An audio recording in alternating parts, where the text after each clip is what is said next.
In my book, The Nazi and the Psychiatrist, the Nazi is Hermann Göring, who was Hitler's designated successor for many, many years, right up until the end of World War II.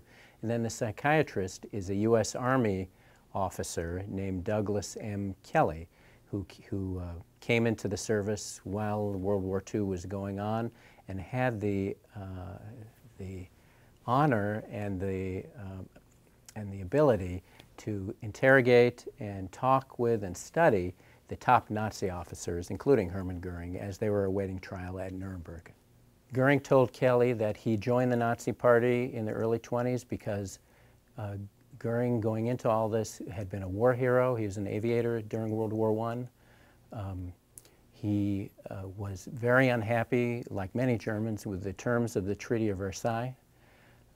He wanted those provisions of that treaty thrown out. He wanted Germany to be able to arm once again, and he was looking for a party which would necessarily be a right-wing reactionary party, political party, that reflected his views, but even more important, had a vacuum of leadership at the top so that he could rise himself quickly. And Göring, I think, looked at a number of parties, and he met Hitler in the early 20s, and they took to each other right away. Hitler could see that this was a man who had the respect of veterans, German veterans, and also Göring came from a upper middle class background. Hitler thought that would help attract an element of the public that he wanted. And so they became partners in a sense, and Göring took a very active part. He organized the Brown Shirts, the SA, and took an active part in an uprising in Munich in 1923 that the National Socialists attempted and caused quite a ruckus before the uprising was put down. Göring was injured in the thigh during that uprising, and as a result of his hospital treatment, became addicted to morphine, which led later on to an addiction he had to another drug called paracodeine. And one of the things that Dr. Kelley had to do first off in treating Göring after they met was to help Göring overcome this addiction to paracodeine, which he was able to do in pretty short order. But it was quite a strong dependency that Göring had. Dr. Kelley got into the position of interviewing the Nazis at Nuremberg pretty much just by chance. He was one of the highest ranking psychiatrists in the European theater who was stationed nearby at a hospital. And there were many other psychiatrists who wanted to examine these men and study them. All those people were denied. Dr. Kelley, who was nearby and who the U.S. Army knew very well, he got the job. Dr. Kelley had orders from the U.S. Army, and those were simply to evaluate the top-ranking Nazi prisoners to determine whether they were mentally fit to stand trial. And that was a pretty easy thing for Dr. Kelley to handle. But he set up for himself his own private mission, which was to study much more deeply into the minds of these men and to try and find out whether they carried any common psychiatric illnesses, disorders that might account for their heinous behavior during the war. So he was looking for a Nazi virus, whether there was one problem that afflicted all of them that could account for their behavior. Kelley and Göring talked about all kinds of things while they were in prison. Kelley's method of studying Göring and all the others who were being held for trial was to give them a battery of psychological tests, including the Rorschach Inkblot test and IQ tests and other psychological assessments, and also to spend hours and hours with each of them, interviewing them and talking with them in their cells. And so Kelley and Göring spoke about a whole range of things, and one of the things that Kelley learned through these conversations was that Kelley found that Göring believed he had done nothing wrong, that he had acted as a legitimate government official, and that the only reason why he and the others were on trial and not Truman and Eisenhower and Patton and the rest on the Allied side was that they lost the war. And that's how Göring saw it. And he did not consider himself to be a criminal. Yes, he acknowledged to Kelley that he had disregarded treaties, bombed cities, and those bombings resulted in the deaths of tens of thousands of civilians, had a role in the start of the Gestapo and the beginning of the concentration camps, had a role in the adoption of the Nuremberg laws in Nazi Germany, but he didn't see those as criminal acts. He saw those as legitimate acts of a legitimate government. Dr. Kelley found, much to his disappointment, that there was no Nazi virus. There was no single disorder that accounted for their behavior, and in fact, nearly all of them were mentally healthy, in his opinion. And this was a great blow to him because he was, after all, a psychiatrist. He believed at the time that psychiatry should be able to account for all kinds of behaviors, including criminal behaviors, and he was crushed to find out that it couldn't account for the behavior of these top Nazi officers and people in the government of the Third Reich. I think Kelley's relationship with Goering was unusual, unusually close for a doctor and subject. And I say subject and not patient because in most ways Kelley didn't treat Goering like a patient. There was a bond that developed because they were such similar men. And Kelley was well aware of Goering's bad points. There's no doubt about it. He wrote about how Goering was the coldest, most cold-hearted man he had ever encountered. And he really pressed Goering at times, asking Goering why had he done some of the things he had done? Why had he ordered the murder of close associates in the Nazi Party during the Night of the Long Knives in the 1930s? And Goering's response was that he looked at Kelley like Kelley was a dunce of some kind and said, it was what I had to do. And to Goering, you know, personal bonds were not so important. If there was something in his way blocking his goals and his ascent to power and influence, that's what Goering cared about. And Kelley certainly recognized that. Another interesting thing about the relationship is that Goering loved taking these psychological tests. I think because he saw them as mental challenges. He was a little bored also.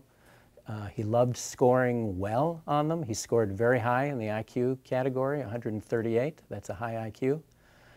And he loved getting feedback on his responses to, for instance, the Rorschach test. This is the Inkblot test where the subject is asked to review a series of Inkblot images. They're abstract images. They don't show anything real. So whatever stories or impressions the subject gets from them is a projection of something that's going on in the subject's mind.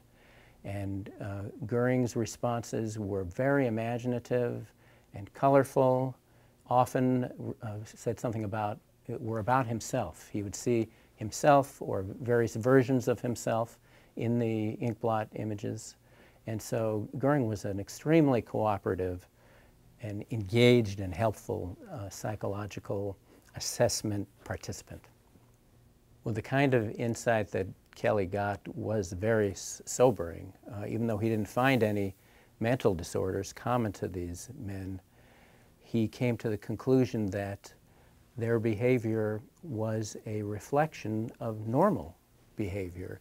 Not normal in the sense that any of us, all of us, would do this sort of thing, but normal in the sense that there is a small segment of those of us who are in the normal category who, under certain circumstances and with certain motivations, would climb all over the backs of other people in order to get what they wanted. And what really motivated the Nazis, the top Nazis, was not ideological fervor or certainly not mental illness, but a hunger for power and attention. Kelley did what was asked of him. He certified all of the Nazi leaders to be of sound mind and suitable for trial.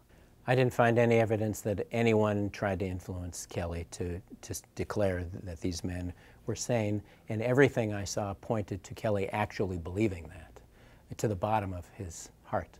And when it became apparent, and it was early on, I think, in the course of the trial, and maybe for Göring even well before the trial, that it became apparent that he would be convicted and would likely be executed, he very much did not want to be executed by hanging, because in his mind that was a common criminal's form of execution, not a dignified way to be executed. And he asked the Allied authorities to execute him instead by firing squad. And that request was denied. The Allies wanted these criminals, these war criminals, to have a form of execution that was ignominious. And when Göring found this out, that he would not be executed by firing squad, then it's likely that he sought the help of one of the American guards in the prison to get not one, but two of those cyanide capsules out of his materials and bring them to him, to Göring, in his cell. And so when Göring finally did take his life the night before he was to be executed by hanging, there was not only the remains of the capsule in his mouth, there was another capsule in his cell that was hidden in another place. When Kelley found out that, that Göring had committed suicide, by this time Kelley was back in the States and no longer in Nuremberg. He was shocked. He did not see Kelley as a suicide risk. And he saw Göring's suicide as this great, grand theatrical statement of defiance against the Americans and the Allied authorities. Göring was able to go out how he wanted. And I think this made an impression on Kelley himself and may have led Kelley down the same road years later.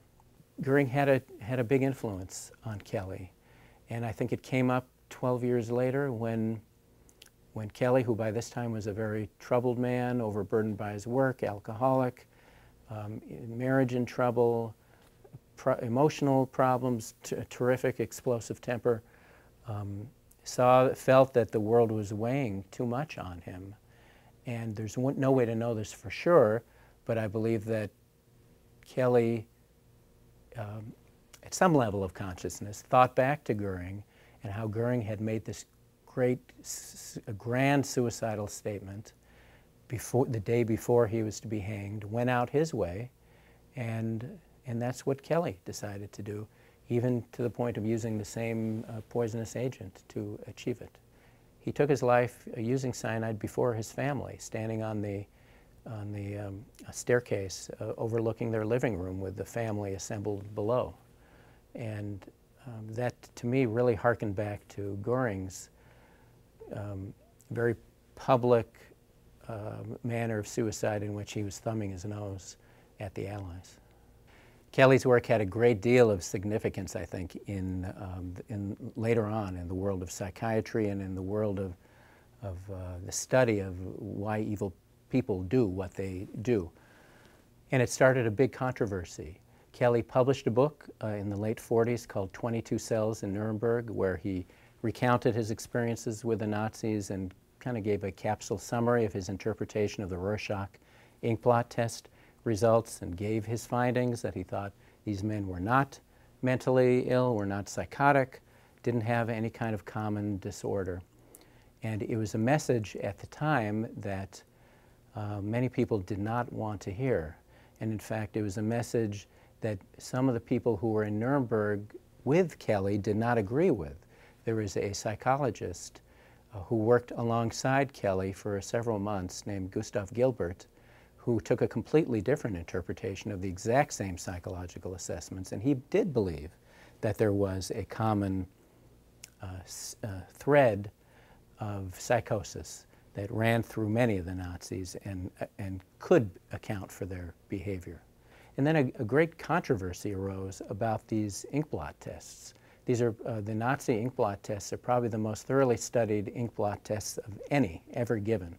And there's been a lot of argument back and forth, with some researchers falling into the Kelley camp, believing that these are basically normal Inkblot results that you could not distinguish from, groups of ministers or teachers or other groups.